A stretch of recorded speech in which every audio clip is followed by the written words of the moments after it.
Did you know that training one large AI model can use as much electricity as 100 American households in a year? And that's just one model. Imagine hundreds: ChatGPT, Gemini, Claude, Llama, all running across data centers worldwide. If AI is the future, can renewable energy keep up with its massive energy demand? Especially since renewables are also considered the future. The AI power problem. AI has triggered an arms race for data, and that means an arms race for electricity. Every query, every chatbot, every image generation request passes through processors running non-stop. Globally, data centers already consume around 4.4% of total electricity, and according to the U.S. Department of Energy, that could rise to nearly 12% by 2028.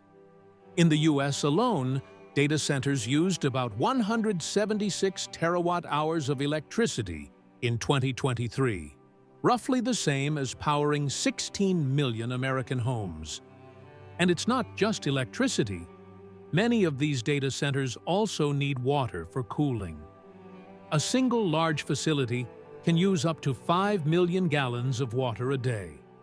Across the U.S., that added up to over 17 billion gallons of direct water use last year, not counting the water used indirectly to generate electricity.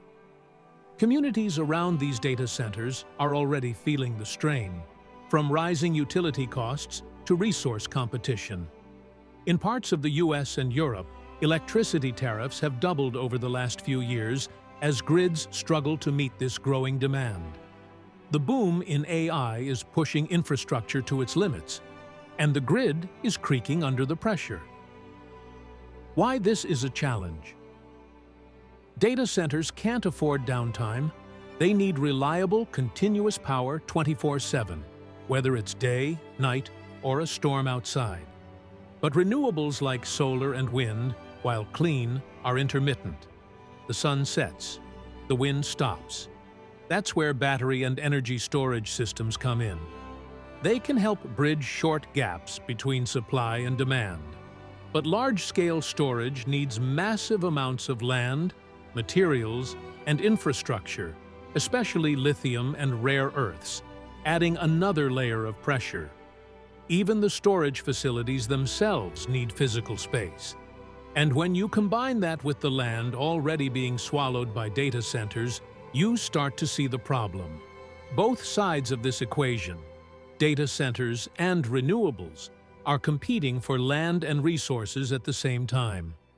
Without a smarter mix of storage technologies, the grid risks becoming a tug-of-war between power demand and available space. The renewable opportunity. Here's where renewables, and especially green hydrogen, could flip the script. When wind or solar farms produce excess electricity, that surplus can be used to create hydrogen through electrolysis. That hydrogen can then be stored and later reconverted into electricity when demand spikes, effectively acting as a massive long-term battery. The advantage of hydrogen over traditional battery storage is scale and duration. Batteries are great for short bursts, minutes or hours. But hydrogen can store energy for days or even weeks, making it ideal for powering 24/7 operations like AI data centers. In some cases, a hybrid model makes the most sense.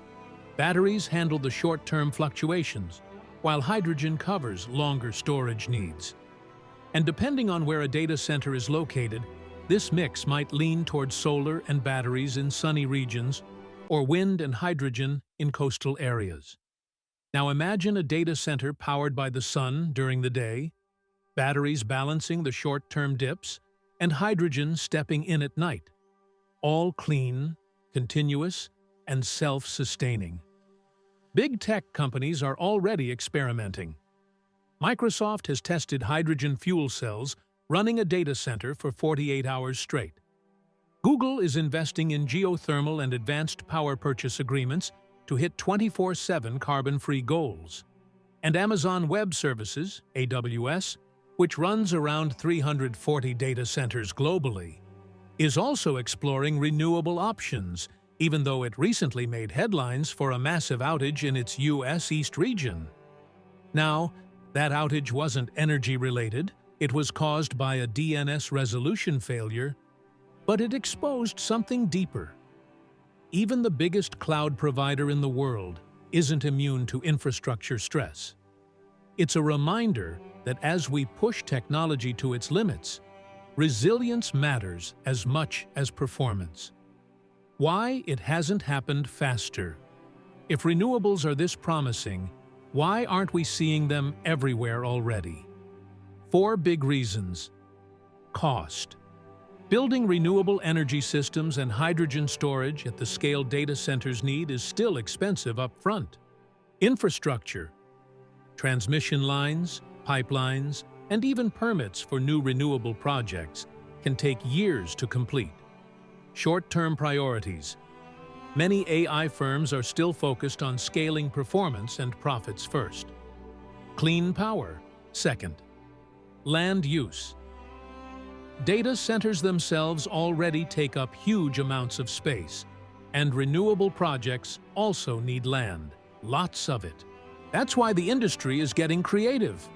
We're seeing solar farms in deserts, offshore wind projects, and even agrivoltaics, combining agriculture and solar energy on the same land.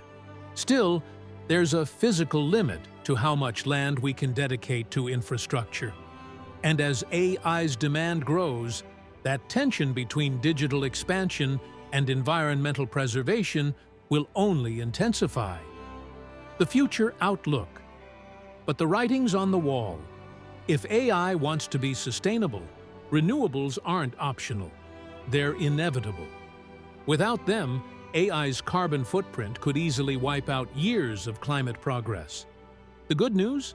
AI can also help renewables, optimizing grid efficiency, predicting energy patterns, and managing hydrogen storage systems in real time.